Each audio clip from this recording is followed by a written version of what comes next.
Srbija je dobila organizaciju specijalizovane izložbe Beograd Expo 2027, koja će se održati pod nazivom Igramo za čovečanstvo, sport i muzika za sve. Beograd je odabran u konkurenciji gradova iz Španije, Amerike, Tajlanda i Argentine. Predsednik Privredne komore Srbije Marko Čadež ističe da će organizacija ove manifestacije biti podsticaj za infrastrukturni razvoj i da će se investicije višestruko vratiti, pre svega kroz ugostiteljstvo, turizam, hotelijerstvo, nova radna mesta, a posljedično veći privredni rast. Ovo je prva velika međunarodna izložba koja se održava u jugoistočnoj Evropi posle 40 godina.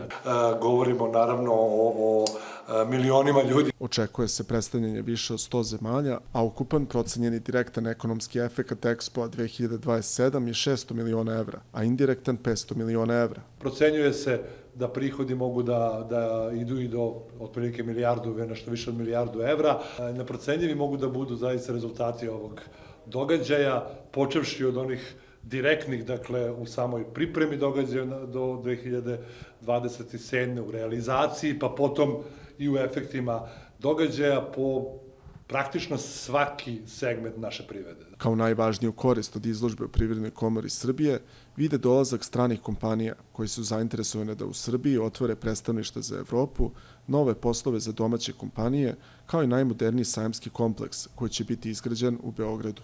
Nije samo prihod od ulaznica ili prihod od sponzorstava ili prihod od potrošnje posetilaca u Beogradu, iz celog sveta. Ono što je zaista najveća vrednost ovog događaja jesu poslovi koji ćemo u samoj pripremi događaja, pa i na samom događaju napraviti praktično sa kompanijama iz celog sveta. Podsjeća se i da je Srbija veoma aktivna u inicijativi Jedan pojas, jedan put, a da Expo to može dodatno da pospeši.